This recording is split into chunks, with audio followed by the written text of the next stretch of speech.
Tu kanan kan. Depan tu. Ramai tu. Dah, belah kiri tu. Ramai tu. Mirza. Aduh. Mana dah nak buka puasa dah. Saya call tak berangkat, mesej tak balas. Tu dia semua buka laptop, iPad, game. Kau gerak. Tengok dah, gelap dah. Kamu pun balik mak kamu cari tu. Kita senang janji nak pergi buka puasa kat surau. Aduh, sorry saya yang main Malaysia lah. Di tepi pun orang dah azan dah kot. Jom tak apalah kalau gitu. Saya pun memang nak masak Kan buka puasa kat rumah. ayam goreng kunyit. Memang tak ada pilihan dah pun. Jom. Aduh. Kamu main game. Sama-sama Ramadan ini, kita sempurnakan Ramadan dan sinari jiwamu dengan ilmu dan petunjuk daripada Allah Subhanahu Wa Taala. Selamat datang saya ucapkan ke Tazkirah Ramadan 2025.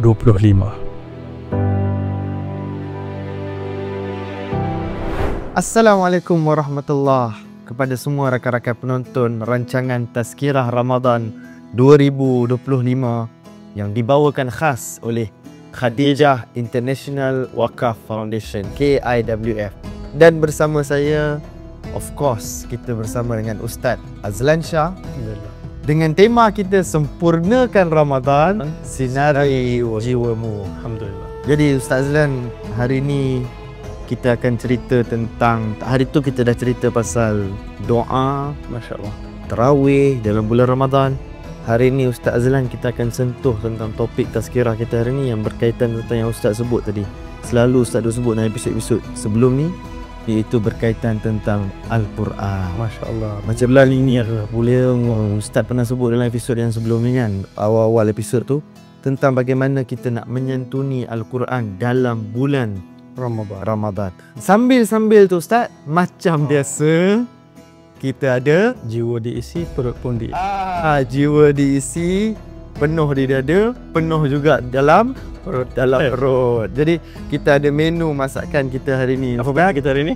Kita ada ayam goreng kunyit. Pens tu macam Susah nak buat ayam goreng kunyit. Ayam goreng kunyit. Kita ada ayam goreng kunyit. Jadi Ustaz Azlan, tanpa kita buang masa lagi, baik, jom kita pergi masak.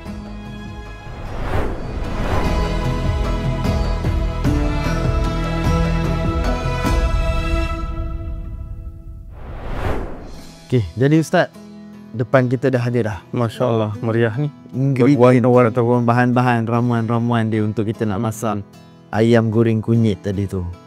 Jadi Ustaz, depan kita ni ada of course ayam, betul, of course kunyit. Sebab nama dia pun ayam goreng kunyit kan.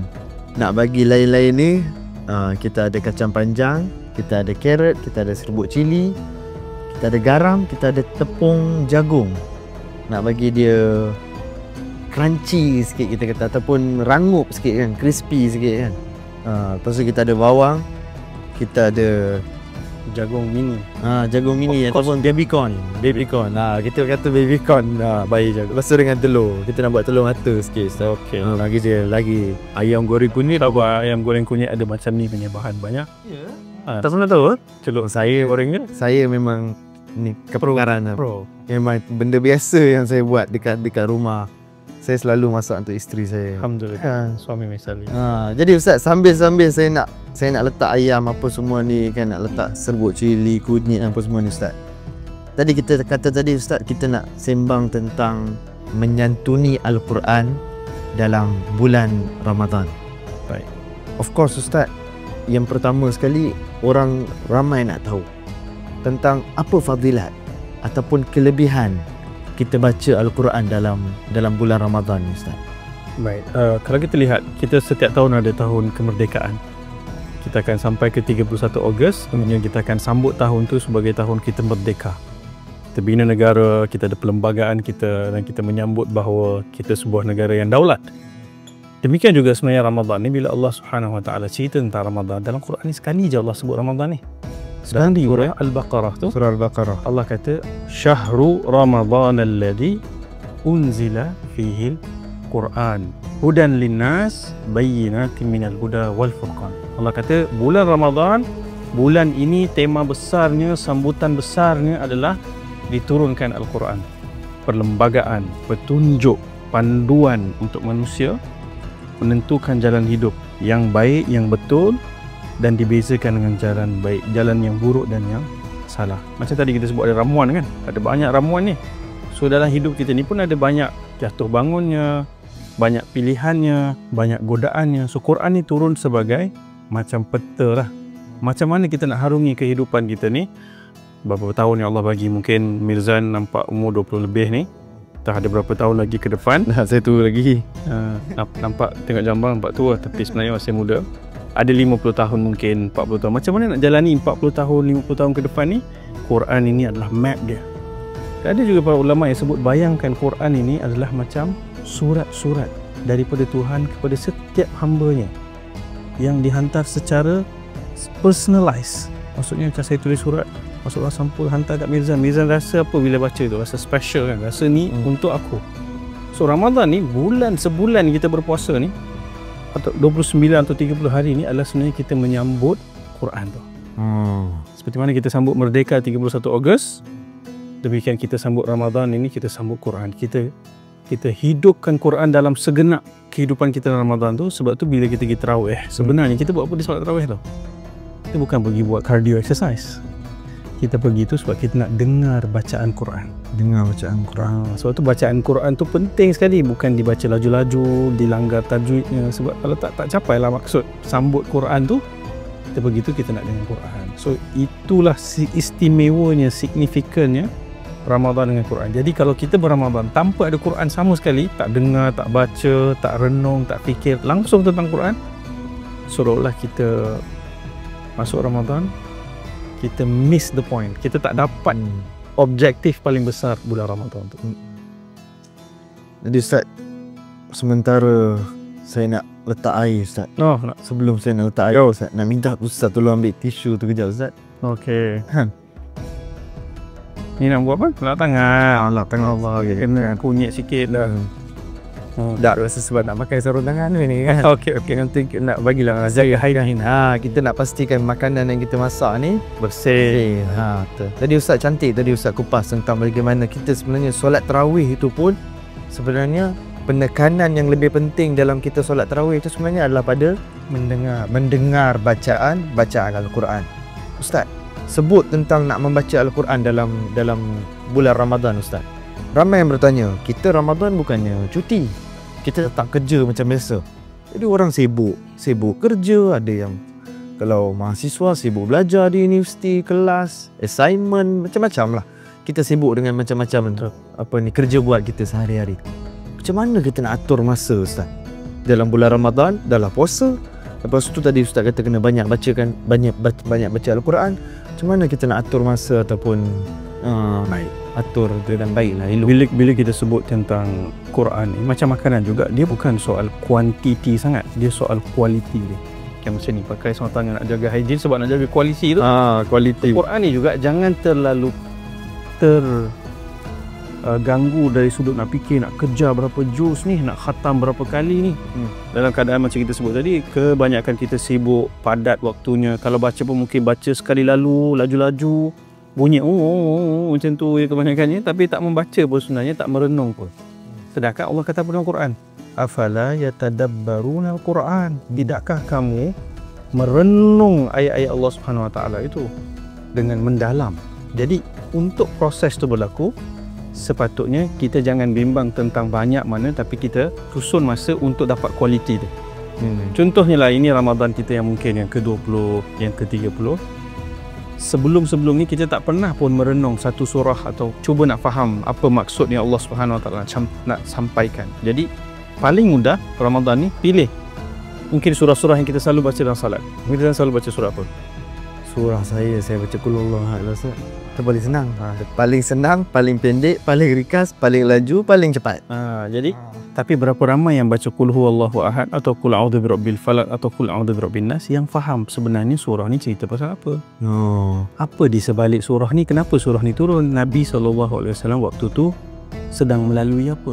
So kita boleh ulang baca surah yang kita mungkin dah hafal, kita selalu baca.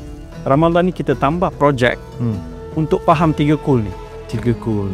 Jadi setiap hari ataupun setiap minggu kita ada sesi mendengar, tadabbur, membaca terjemahan, cuba nak ingat, oh kul tu apa maksud dia, ahad tu apa. So bila kita pergi solat, bila imam baca, kita dengar, aku tahu ni maksud dia apa dah. Sebelum ni tak tahu.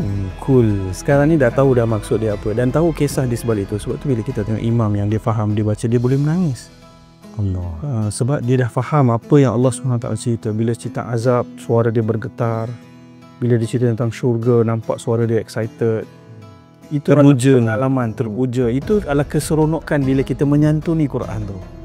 Tapi memanglah kita nak sampai ke tahap tu, kenalah start slow-slow dulu. Kita start dengan surah-surah kecil. Jadi susun jadual, asingkan 1 jam je sehari. Tak perlu semua fikir, oi saya ni kerja sibuk. Ya, 1 jam je. Mungkin sebelum ni 1 jam ni kita guna untuk scroll kan. Kita agihkan masa tu, kita kata bulan Ramadan ni kita tak nak scroll 1 jam. Kita nak luangkan masa baca Quran dengan terjemahan perlahan-lahan. Jangan kejar. Jangan nak banding dengan orang, jangan rasa stres, oh bila nak habis satu khatam satu Quran. Tak menjadi kewajipan mengkhatamkan Quran. Yang penting adalah kita belajar bagaimana nak faham Quran tu. Baca terjemahan. Dan hari ni masya-Allah dengan YouTube, dengan segala teknologi yang ada, kita ada kelas-kelas ustaz-ustaz, ustazah, guru-guru daripada banyak tempat yang mengajar. Ada yang dengan mudah, ada yang dengan mendalam, dengan gaya-gaya yang ceria. Itu semua membantu kita untuk faham Quran dengan lebih baik. Contohnya lah, habis sebulan ni keluar Syawal tu dah tahu dah 3 surah tu maksud dia apa. Itu pun sudah satu pencapaian yang sangat. Such an achievement lah Ustaz. Betul. Jadi untuk rakan-rakan penonton luar sana, reservekan 1 jam at least satu hari. Dalam 24 jam kita ada, kita reservekan 1 jam untuk paling kurang, kalau yalah at the very minimal level, start mana je Ustaz kan, 3 kul yang kita baca tu kita faham setiap makna dia dengan penuh penghayatan. Jadi Ustaz, saya dah letak ayam, digaulkan sekali dengan kunyit, serbuk cili sikit, garam dan juga apa tu, tepung jagung. Ni kalau penonton di luar sana nak tengok ni kan, nampak sebati dah tu. Nampak sebati kan. Ini memang saya sebati dengan ayam goreng kunyit ni Ustaz. Antara makanan favourite saya ayam goreng kunyit. Saya bila dia nampak confident sangat, saya bimbang. Jadi Ustaz, saya nak sekadar nak ambil berkat tangan Ustaz. Jangan itu. Tak, saya nak ambil berkat tangan Ustaz. Ustaz tolong letakkan ayam goreng kunyit ni letak dalam kuali ni. Itu cara lain nak minta saya buat kerja. Dah. Biar berkat sikit masakan kita ni. Bila tangan Ustaz ni, kita harapkan ada keberkatan tu lebih lah sikit macam tu. Jadi Ustaz boleh. Saya yang mula. Ustaz letak situ kejap. Alright. Bismillah. Sambil tu nanti saya tanya soalan juga. Panaskan sikit api ni. Okey. Bismillah. Biasa masak untuk siapa masak? Selalu masak untuk isteri, anak-anak lah Ustaz. Kita tolong isteri kita kan. Sambil Ustaz duduk letak tu Ustaz kan. Yes. Tadi Ustaz sebut soal apa ni, yalah orang kita sekarang ni sibuk dengan media sosial, gadget, apa semua ni Ustaz kan. Ustaz, sebenarnya apa hukum Ustaz bila orang baca Al-Quran guna telefon bimbit? Sama tak kelebihan dengan yang kalau baca guna mushaf tu Ustaz? Mushaf ni buku kertas tu lah Kalau orang kata mushaf ni apa pula kan? Okey, kalau kita sebutkan ketika Quran, kalau cerita sejarah pun, zaman Nabi Muhammad SAW belum ada mushaf yang macam kita tengok hari ni. So macam mana para sahabat mereka menulis ataupun menyimpan catatan ayat-ayat Allah SWT? Ada yang ditulis di kulit-kulit binatang, ada yang ditulis pada kayu, diukir. Jadi sebenarnya di bentuk apa tu tidak penting. Boleh jadi di kertas, boleh jadi tertulis di whiteboard, di dinding, ataupun hari ini dengan teknologi masya-Allah boleh dibawa ke mana-mana bila-bila masa dan boleh di-download pada masa kurang berapa? Beberapa saat dia download, kita ada semua Quran dan bahkan boleh tekan lagi. Boleh tekan button. Ustaz, dia tolong bawah tu dia letak sekali supaya bau dia naik sekali. Tunggu dia garing sikit. Tapi nampak pro Ustaz. Saya pro tapi saya tak belagak di depan kamera. Jadi kalau kita lihat tadi tentang, saya memang rehat Ustaz. Jadi kalau kita lihat tadi, baca di di telefon, hari ini itu adalah kemudahan yang sangat luar biasa. Kita boleh baca di mana-mana. Bahkan dalam telefon hari ini, saya sangat galakkan supaya kita baca dengan melihat terjemahan dia. Okey. Ada waktu kadang-kadang kita mungkin segan nak baca sebab kita tak betul lagi sebutan. Kita boleh tekan button pada ayat-ayat tu.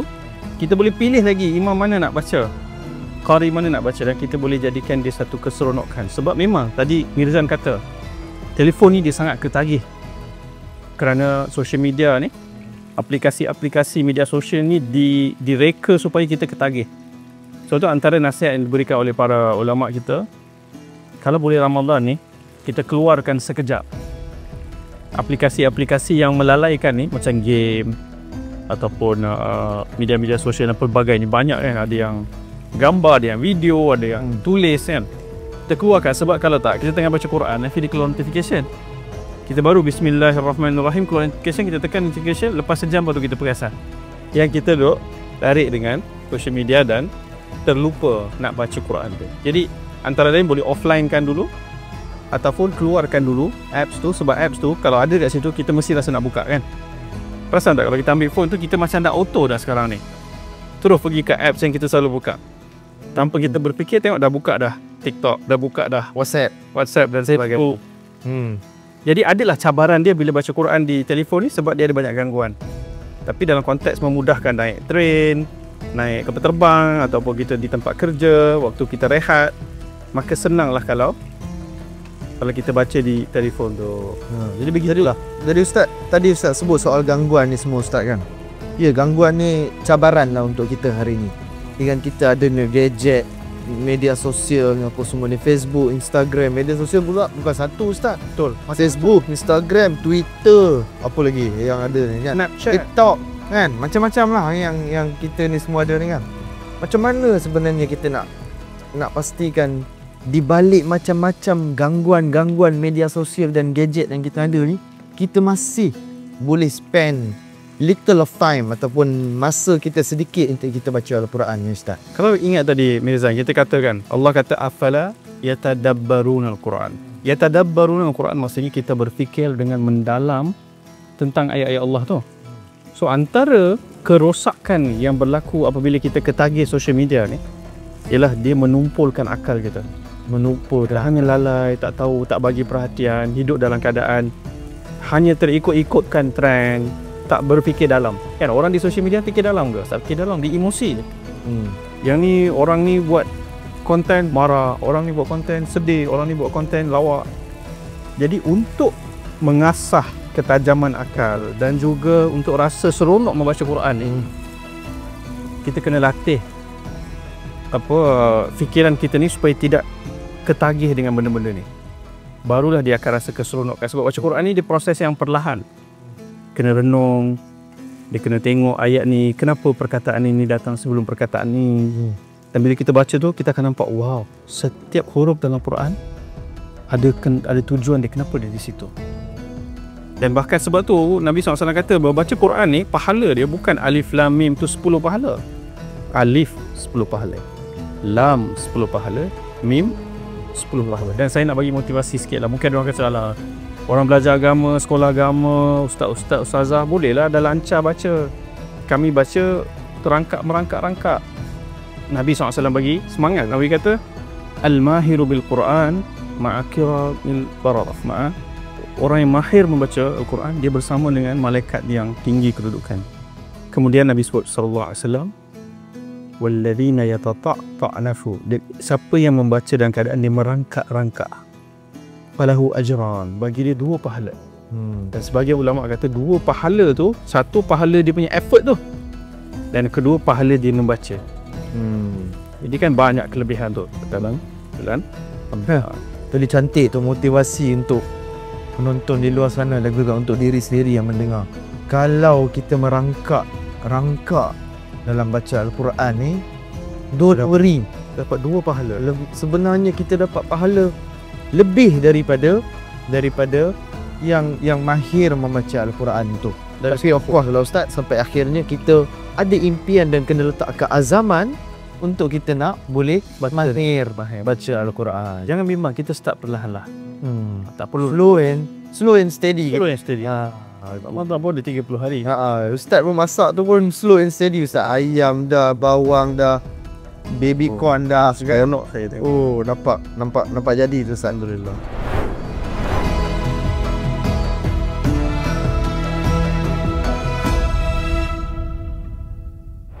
Okey Ustaz, ini hasil dia Ustaz. Alhamdulillah. Nampak pun mengiurkan. Dengan ayam goreng kunyit dah selesai. Lepas tu kita letak telur mata pun ada, dengan salad pun ada Ustaz. Bagi sihat, Seimbang. seimbang, pemakanan seimbang dan sihat kan. Seimbang dan sihat kan. Jadi Ustaz pun dah kupas tadi daripada awal tadi tentang soal kita menyantuni Al-Quran dalam bulan Ramadan, tentang fadilat-fadilatnya, tentang hukum bacaan Al-Quran melalui gadget, telefon bimbit. Jadi kesimpulan sikit Ustaz, sebelum kita nak pergi buka puasa ni Ustaz, beberapa minit lagi, kesimpulan dan rumusan dan nilai yang kita boleh ambil daripada episod kali ni Ustaz. Seperti mana Mizan sebut tadi, makanan ini seimbang, sehat. Ini makanan untuk jasmani kita. Ramadan ini adalah tempoh waktu kita menahan diri kita daripada makan dari sejak subuh sampailah maghrib, supaya kita boleh tumpukan sedikit perhatian untuk berikan rohani kita makanan yang seimbang. So apakah makanan rohani yang seimbang itu? Tentulah Quran dan hadis-hadis Nabi SAW. Dan khususnya Ramadan ni kita kena prioritikan Quran, dan kita usahalah bermulalah dengan satu tapak kecil, kita panggil baby steps kan. Allah kata, Nabi SAW dalam hadis yang sahih, Allah SWT apabila kita mengambil satu langkah kecil menuju ke Allah SWT, cuba nak faham Quran, cuba nak menghayati Quran, Allah akan datang lebih dekat, datang lebih laju kepada hamba-Nya yang sedang berusaha datang dekat kepada Dia. Jadi jangan bimbang bahasa Arab, jangan bimbang belum pandai membaca, jangan bimbang tak faham apa yang disebutkan dalam Al-Quran. Kita mula langkah kecil, Allah akan mudahkan langkah tersebut, dan lama-lama kita akan rasa bukan hanya kita dapat menikmati makanan seimbang yang sehat, yang sedap untuk jasmani kita, kita akan juga mula merasakan kerohanian, kebatinan kita juga mendapat makanan yang seimbang dan sehat. Lalu kita dapat lihat hidup kita seimbang antara jasad dan juga roh, antara akal fikiran dan juga hati perasaan. Moga Allah rahmati kita dan rezekikan kita persahabatan yang akrab dengan Quran. Persahabatan yang akrab dengan Al-Quran, menyeimbangkan jasmani dan juga rohani kita dengan makanan sihat dan seimbang ni, disalut ataupun diadun tu kita kata tadi tu dengan memahami, menghayati Al-Quran kalamullah Ustaz. Jadi Ustaz, kita pun dah sampai di penghujung episod dulu Ustaz, dan masa pun dah macam azan tu. Dan azan ni Ustaz.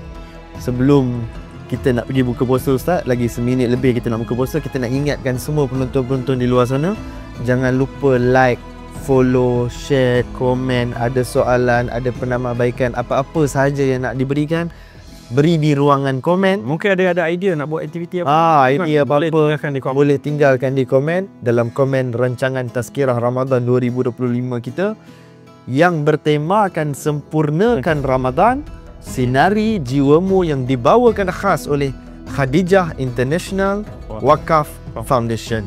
Jadi Ustaz, apa lagi tunggu, jom kita pergi buka puasa. Jumpa lagi. Assalamualaikum warahmatullahi wabarakatuh.